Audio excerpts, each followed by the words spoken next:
ॐ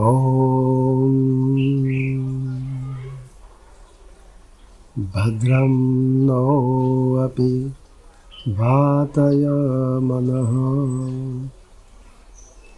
ॐ शङ्करं शङ्कराचार्यं केशवं बादरायणं सूत्रभाष्यकृतौ वन्दे भगवन्तौ पुनः पुनः। ईश्वरो गुरुरात्मेति मूर्तिभेदविभागिने व्योमवद्व्याप्तदेहाय दक्षिणामूर्तये नमः। ॐ शान्तिः शान्तिः शान्तिः। हरि ओम। पंचदशी इस ग्रंथ का स्वाध्याय चल रहा है। इस ग्रंथ के प्रथम पंचक विवेक पंचक का यहाँ विचार किया जाता है। इस विवेक पंचक में जो प्रथम प्रकरण है तत्व विवेक प्रकरण, इस तत्व विवेक प्रकरण की अब तक हमने 17 श्लोक तक विचार किया। कल हमने 15वें 16वें और 17वें इन 3 श्लोकों पर विचार करके उसका इन तीनों श्लोकों का अर्थ हमने समझा।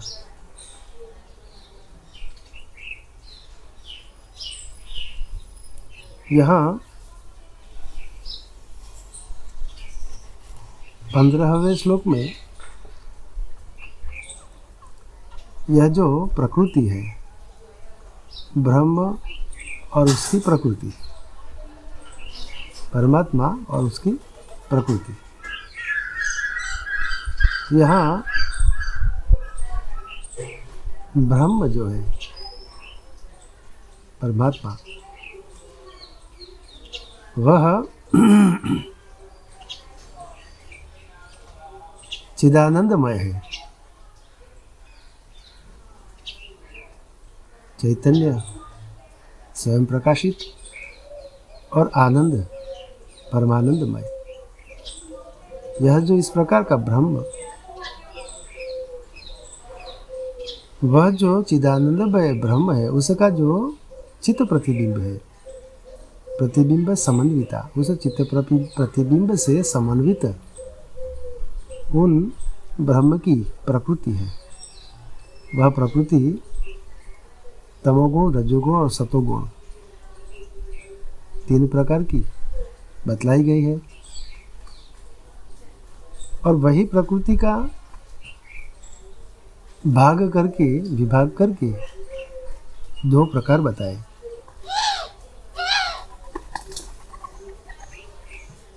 वह 2 प्रकार 16वें श्लोक से बतलाया गया है। सत्व शुद्धि अविशुद्धिभ्याम माया विद्ये चमते मते मायाबिंबो वशीकृत्य ताम स्यात् सर्वज्ञ ईश्वर। 16वें श्लोक में जो भगवान ग्रंथकार ने जो बताया है, सत्व शुद्ध और अविशुद्धि व्याम, एक प्रकृति का जो प्रथम जो स्वरूप है, प्रथम जो प्रकार है, वह सत्व शुद्ध, शुद्ध सत्व गुण। यहाँ प्रकृति 3 गुणों वाली बताई 15वें श्लोक से, सतोगुण, रजोगुण और तमोगुण। लेकिन वह जो प्रथम जो स्वरूप है, प्रथम जो प्रकार है प्रकृति का, वह शुद्ध सत्व गुण है। और उस शुद्ध सत्व गुण जो है वह माया है। और दूसरी जो है मलिन सत्व गुण, यानी अविशुद्ध सत्वगुण युक्त, अविशुद्ध यानी मलिन सत्वगुण, मलिन सत्वगुण किस प्रकार से, तो तमोगुण और रजोगुण, इन दो गुणों से जो मिश्रित सत्वगुण वाली जो प्रकृति है वह मलिन सत्वगुण वाली प्रकृति, अविशुद्ध सत्वगुण वाली प्रकृति कही गई है, उसे अविद्या कहा है। सत्व शुद्ध अविशुद्धिभ्याम माया अविद्ये चते मते, इस प्रकार माया और अविद्या मानी गई है।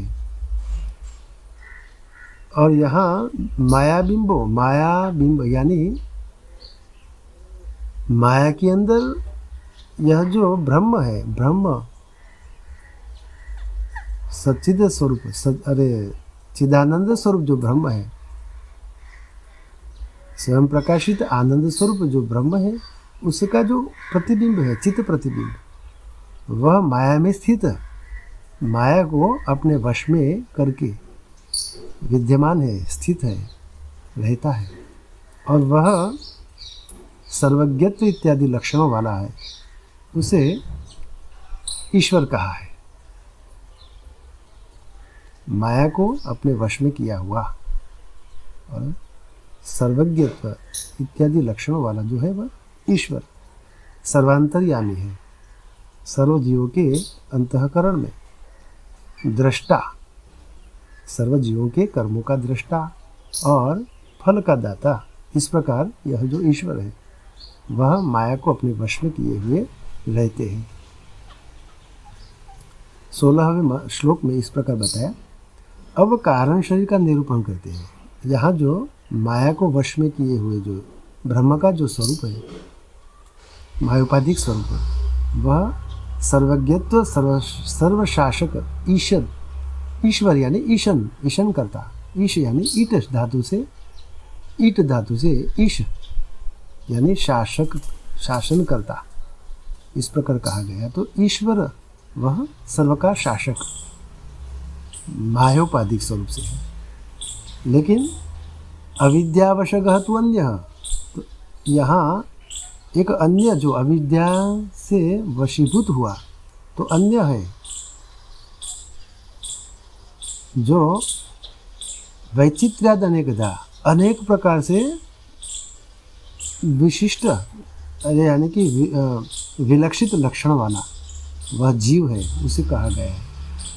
अविद्यावशगः तु अन्यः तद वैचित्र्याद अनेकदा, उसे अनेक प्रकार से विलक्षित किया हुआ है। सा वही अविद्या, सा कारण शरीरम स्यात्, वह अविद्या ही कारण शरीर है। प्राज्ञः तत्र अभिमानवान, और उसमें जो अभिमान करने वाला है जीव, उसे प्राज्ञ कहते हैं। यहाँ तक हमने कल देखा। तो इस प्रकार इसका जो भगवान ने अन्वय जो किया है, जो अविद्यावशगः तु अन्यः जीवस्यात्, सह वह जीव जो है वह तद वैचित्र्यात्, वह जीव तो एक ही है। आज जो हम जो इस प्रकार 17वें श्लोक की व्याख्या आगे जो बताई है भगवान ने, उस पर जो विचार करने वाले हैं, उसमें जीव एक ही है, जीव अनेक नहीं है, इस प्रकार यह सिद्ध करने वाले हैं। तो वह कैसे सिद्ध किया जाएगा? तो यहाँ जीव किसे कहते हैं? अविद्यावशगः, अविद्या से जो वशीभूत हुआ है वही जीव है। जो चित्त प्रतिबिंब है, चिदाभास स्वरूप से आत्मा जो है, तो यहाँ जीव ईश्वर का अंश मात्र है। चित्त प्रतिबिंब युक्त यह जो माया माया जो है प्रकृति है, प्रकृति की जो शुद्ध सत्वगुण युक्त जो प्रकृति है, उस शुद्ध सत्वगुण प्रकृति माया है।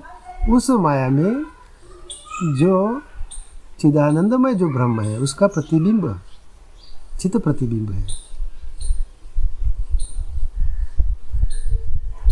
उस चित्त प्रतिबिंब ने माया को अपने वश में किया हुआ है। वही चित्त प्रतिबिंब ईश्वर है। लेकिन यहाँ ईश्वर ही अपने प्रतिबिंब स्वरूप से, यानी ईश्वर का अंश ही यह जीवात्मा है, तो ईश्वर ने ही अपने प्रतिबिंब स्वरूप यानी चिदाभास स्वरूप से जीव भाव को धारण किया है। यहाँ चित ईश्वर बिंब है तो उसका प्रतिबिंब जो है वो चिदाभास है। यहाँ चिदाभास किसे कहते हैं? अंतःकरण चतुष्टय ही चिदाभास है। अंतःकरण चतुष्टय क्या है? आगे आगे पहले जो श्लोकों में हमने जो बताया कि वह अंतःकरण शुद्ध सत्वगुण से जो उत्पन्न हुआ वह अंतःकरण है, लेकिन वह अंतःकरण मलिन सत्वगुण है, मलिन सत्वगुण प्रदान है। यानी उस अंतःकरण में चिदाभास जो है, मन जो सत्वगुण से उत्पन्न हुआ मन है, प्रकृति जो है उसने ईश्वर की आज्ञा से सूक्ष्म पंच महाभूतों के जो सत्व है, उस सत्व से, उस प्रकृति से जो मन की उत्पत्ति हुई और साथ साथ भिन्न भिन्न ज्ञानेंद्रियाँ भी उस सत्व से उत्पन्न हुई। तो यहाँ यह ज्ञानेंद्रिया और मन इस प्रकार अंतःकरण में उत्पन्न हुए, अंतःकरण स्वरूप से उत्पन्न हुए। दूसरे उसी सत्वगुण, उसी सत्व से, यानी जो अपंचीकृत पंच महाभूत प्रकृति से जो उत्पन्न हुए, उन अपंचीकृत पंच महाभूतों के सत्व से बुद्धि और ज्ञानेंद्रियाँ उत्पन्न हुई। तो इस प्रकार उस अंतःकरण स्वरूप जो मन और बुद्धि, इन दोनों अंतःकरण से बताए गए, वह सत्वगुण से युक्त है। यानी उस सत्वगुण से ही यह अंतःकरण की उत्पत्ति हुई, मन और बुद्धि स्वरूप से। तो यह जो मलिन सत्वगुण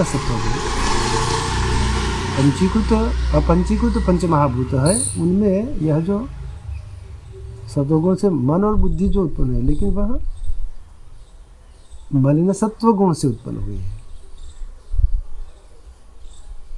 यानी उनमें यहाँ आगे हमने जो श्लोकों में जो बताया, दिखाया हमने कि वह मन ही चित्त है, मन में ही चित्त समन्वित है और बुद्धि में ही अहंकार समन्वित है। तो इस प्रकार मन, बुद्धि, चित्त और अहंकार, यह चतुष्टय अंतःकरण चतुष्टय हुआ, वही चिदाभास है, वही चिदाभास है। और वही ईश्वर, जो प्रतिबिंब स्वरूप जो ईश्वर है, उसका प्रतिबिंब चिदाभास अंतःकरण है। और उस अंतःकरण में ही यह जो संवित है, जो ज्ञान है, ज्ञान स्वरूप जो आत्मा है, वह प्रत्यगात्मा स्वरूप से विद्यमान है। उसी प्रत्यगात्मा ने इस अविद्या स्वरूप यह जो अंतःकरण है, यह अविद्या स्वरूप यानी मलिन सत्व प्रधान अंतःकरण, उसमें स्वयं को आरोपित किया। शुद्ध प्रत्यगात्मा ने, और यह शरीर मैं ही हूँ, मैं यह शरीर हूँ और यह अन्य है, अहम इदम इत्यादि जो भेद से जो युक्त हुआ, वही शुद्ध चैतन्य जो है, वह स्वयं को उसने आरोपित किया अविद्या में। तो कल हमने देखा कि जीव किसे कहते हैं, तो शुद्ध सत्वगुण जो है, शुद्ध चिदात्मा है, यानी अधिष्ठान चैतन्य यानी प्रत्येगात्मा। दूसरा अविद्या, प्रत्येगात्मा अविद्या में प्रत्येगात्मा ने स्वयं को, शुद्ध आत्मा चैतन्य स्वरूप आत्मा जो है, उसने स्वयं को आरोपित किया अविद्या में। उसने आरोपित किए करते हुए अहम इदम इत्यादि भाव से युक्त हुआ। और तीसरा जो है चिदाभास, चिदाभास यानी ईश्वर का प्रतिबिंब। यह जो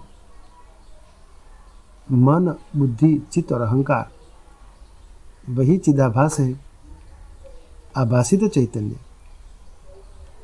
तो यहाँ इस प्रकार इन तीनों से जो मिलकर जो हुआ वही जीव है। तो चिदाभास क्या है? तो यहाँ जो मन है और बुद्धि है, उसको यह जो प्रत्येगात्मा जो है वह उसे प्रकाशित करता है, उसे चिदाभास को। वही चिदाभास प्रकाशित होते हुए भिन्न भिन्न ज्ञानेंद्रियों से, भिन्न भिन्न ज्ञानेंद्रियों के द्वारा भिन्न भिन्न विषयों जो है बाहर की और जो विषय हैं, उन विषयों के प्रतिबिंबों को ग्रहण करता है। कौन? तो यह संवित, यह चैतन्य, वह जो शुद्ध चैतन्य है, जो प्रत्येगात्मा, वही मन से और बुद्धि से युक्त होकर भिन्न भिन्न ज्ञानेंद्रियों से तद्रूप होकर भिन्न भिन्न विषयों जो है उनके प्रतिबिंब को ग्रहण करता है। ये वही, यह चिदाभास के द्वारा, वही वह जो संवित उससे तद्रूप होता हुआ भिन्न भिन्न विषयों को भोग करता है। तो इस प्रकार यह जो तीन जो बतलाए गए, अधिष्ठान चैतन्य, अविद्या, अविद्या यानी तमोगुण, रजोगुण और सतोगुण, इन तीन का जो स्वरूप है, इसमें सतोगुण मुख्य है, यानी कि अविशुद्ध, अविशुद्ध मलिन सत्वगुण। इस मलिन सत्वगुण या अविद्या है, उस अविद्या में आरोपित किया हुआ स्वयं को और चिदाभास के द्वारा भोग करता है भिन्न भिन्न इंद्रियों के विषयों के प्रतिबिंबों को ग्रहण करके उसका भोग करता है। इसे जीव कहते हैं। और यह जो जीव तो एक ही है, यहाँ भगवान ने जो बताया वह जीव तो एक ही है। तो यहाँ कारण शरीर भी बताया है। तो यहाँ कारण शरीर क्या है? तो यह जो पंचदशी है, इस पंचदशी के इस प्रकरण के 42वें श्लोक में जो बताया है वह इस प्रकार जो कहा है कि यथा मुंजात ईशिका एवं आत्मा युक्त्या समुद्रुतः शरीरत्री तया धीरे परम ब्रह्मैव जायते। यानी कि यहाँ जो बताया है कि यथा मुंजात, मुंज, जिस प्रकार यह जो मुंज जो है उस मुंज नामक तृण से उसमें जो सिंक होती है, ईशिका, यथा मुंजात ईशिका एव, ईशिका यानी सिंक, जिस प्रकार एक मुंज नाम का जो तृण होता है उसमें ईशिका यानी सिंक होता है, उसे युक्तिपूर्वक निकालते हैं, निकाल ली जाती है। युक्त्या समुद्रुतः निकाल दिया जाता है। उसी प्रकार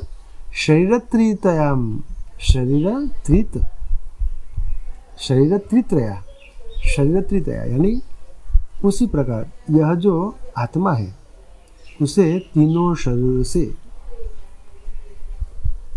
शरीरत्रितयाद धीर है। धीर पुरुष जो है वह उस आत्मा को तीनों शरीर से वह पृथक करते हुए स्वयं ब्रह्म हो जाता है, परम ब्रह्मैव जायते।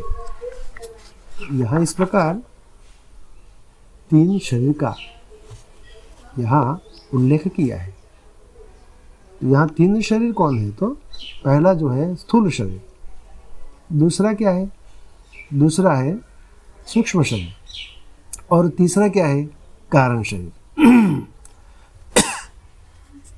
तो यहाँ तीन शरीर ही पंचकोश बतलाए गए हैं। जो धीर पुरुष, बुद्धिमान पुरुष है, विद्वान पुरुष है, वह तीन शरीरों से अपनी आत्मा को पृथक इस प्रकार से करते हैं। तो यहाँ इस तत्व विवेक प्रकरण में ही पंचकोश से आत्मा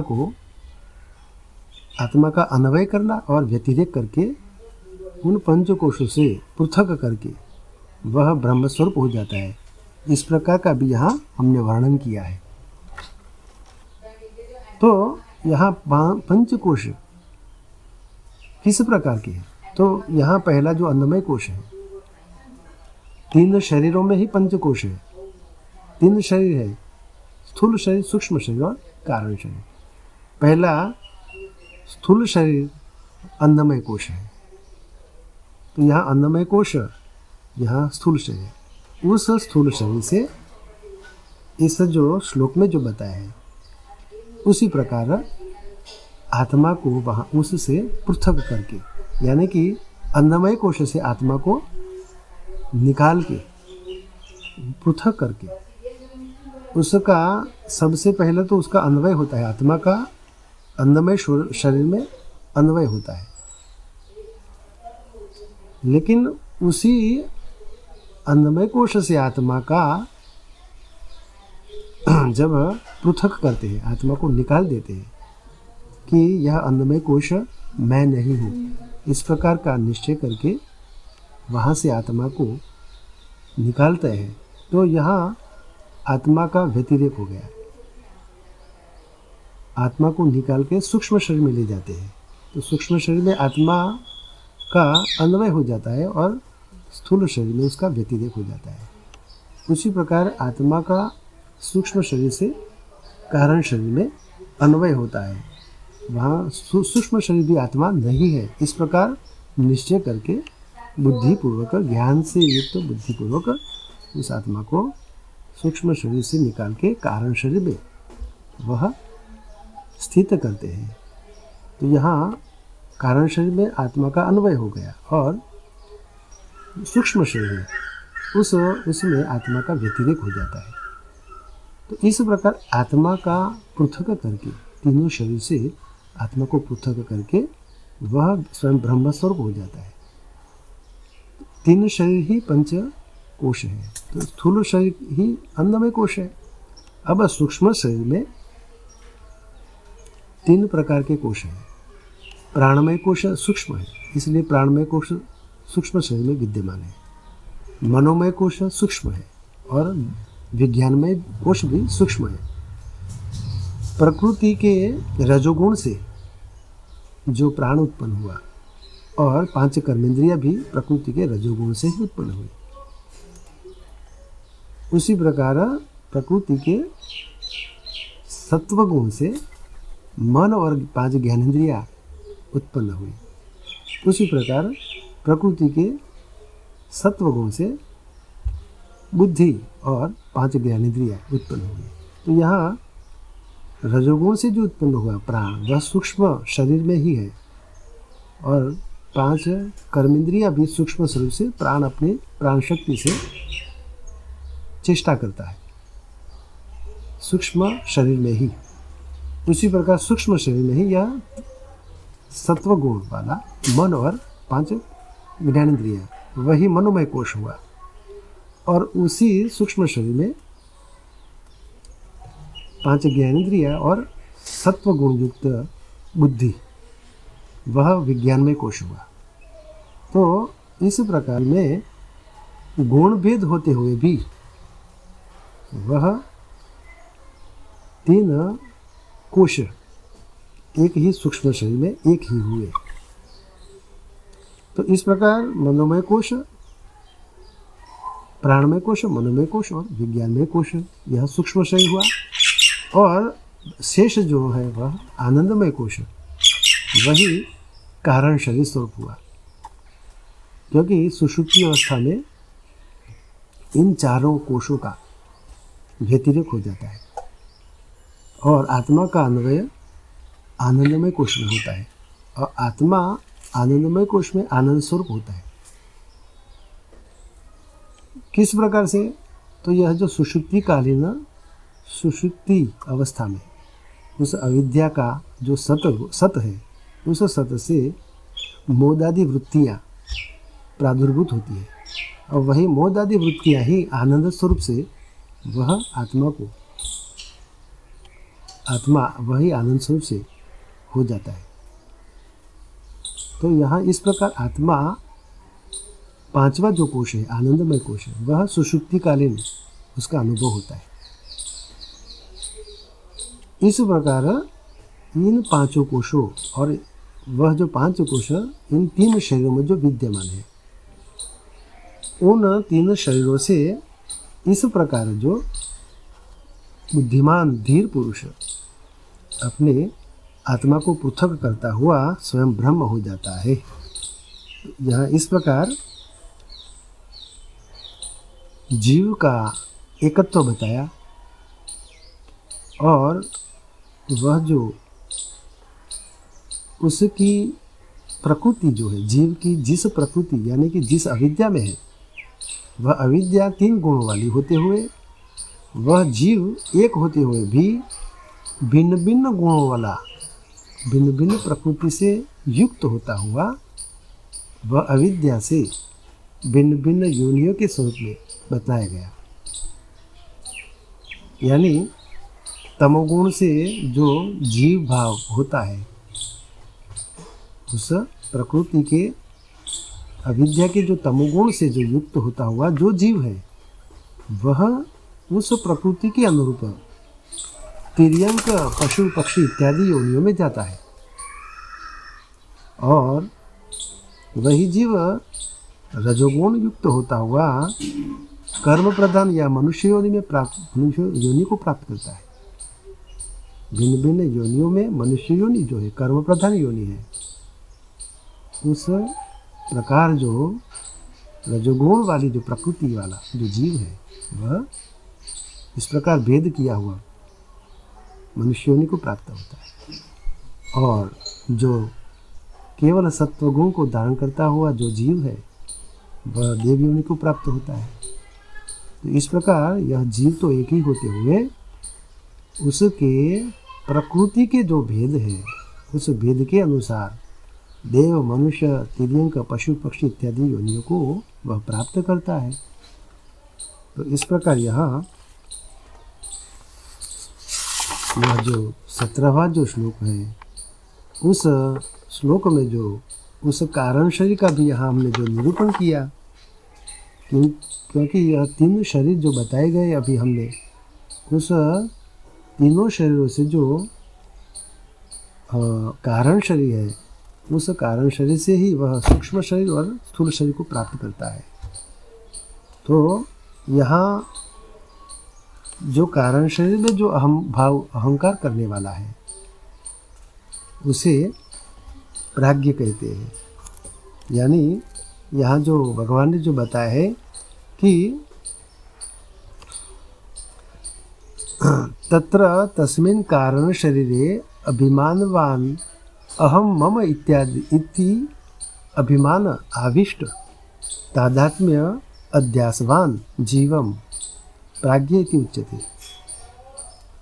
यानी तत्र त्यारे तस्मिन् कारण शरीर, वह जो कारण शरीर है उसमें जो अभिमान करने वाला, अभिमान भान, किस प्रकार का अभिमानवान वाला है, किस प्रकार का अभिमान करता है? तो अहम मम,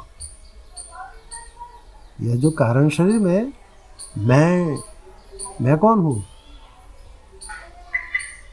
तो वह कारण शरीर, मैं शब्द से उच्चारित जो होता है वह कारण शरीर में अभिमान करने वाला है। मम यानी मेरा, यह जो शरीर है स्थूल शरीर, यह मेरा है। यह जो मेरा भाव है, मैं और मेरा, इस प्रकार का जो भाव है, अहम मम इति अभिमान, इस प्रकार का जो अभिमान में आविष्ट हुआ और उसमें जो तादात्म्य करता हुआ, उसमें तादात्म्य भाव से रहता है। और किस प्रकार से अध्यासवान जीव, तो स्वयं जो शुद्ध चैतन्य स्वरूप है, प्रत्यगात्म स्वरूप है, शुद्ध ब्रह्म का अंश मात्र है, शुद्ध अंश, फिर भी वह स्वयं को उस अविद्या स्वरूप जो कारण शरीर है उसमें आवेशित होता हुआ स्वयं का अध्यास करता है। यह अनात्म शरीर है, अनात्म तत्व है शरीर। यह जो पंचकोश 3 शरीर जो बतलाए हैं वह अनात्म है, वह आत्मा नहीं है। फिर भी वह जो स्वयं चैतन्य स्वरूप सच्चिदानंद स्वरूप जो आत्मा है, स्वयं को उसमें अध्यासित करता हुआ, अध्यारोपण करता हुआ, वह स्वयं को मैं और मेरा इस प्रकार समझता हुआ वह जीव भाव से प्राप्त होता है, उसे प्राज्ञ कहते हैं। आगे भगवान जो लिखते हैं कि अविनाशी स्वरूप स्वरूपानुभव रूपा प्रज्ञा यस्य अस्ति स प्रज्ञः स एव प्राज्ञ एतन्नामा शास्त्रेषु व्यवह्रियते। तो यहाँ जो प्राज्ञ रूप से जो कहा गया है, विनाश रहित तो जो अपने स्वरूप की अनुभव रूपा प्रज्ञा जिसकी होती है, विनाश रहित अपने स्वरूप जो है उसका जो अनुभव जो स्वरूप है उसे प्रज्ञा कहती है। विनाश रहित अपना जो स्वरूप है उस स्वरूप का जो अनुभव करता है उसे प्रज्ञा कहते हैं। और इस प्रकार की जो प्रज्ञा होती है, जिसकी होती है वह प्राज्ञ है, वह प्रज्ञ है। इस प्रकार की प्रज्ञा वाला जो है उस प्रज्ञा को प्रज्ञ कहते हैं। प्रज्ञ को ही शास्त्रों में प्राज्ञ कहा है। तो इस प्रकार यहाँ जो भगवान ने बताया, अविनाशी स्वरूप अनुभव रूपा, अविनाशी स्वरूप का जो अनुभव स्वरूप से जो रहता है वह जो प्रज्ञा है उसी प्रज्ञा कहते हैं। यस्य अस्ति स प्रज्ञ है, वही प्रज्ञा है, एवं प्राज्ञ, उसे प्राज्ञ कहते हैं। इस प्रकार शास्त्रों में बतलाया गया है। तो यहाँ इस प्रकार का जो कारण शरीर में जो अभिमान करने वाला है उसे उस जीव को प्राज्ञ कहते हैं। तो यहाँ 17वां जो श्लोक इसकी व्याख्या आज हमने यहाँ पूर्ण करी। कल 18वें श्लोक पर विचार करेंगे। हरि ओम। पूर्णमदः पूर्णमिदं पूर्णात् पूर्णमुदच्यते पूर्णस्य पूर्णमादाय पूर्णमेवावशिष्यते। ओम शांति शांति शांति। ओम ब्रह्मार्पणमस्तु।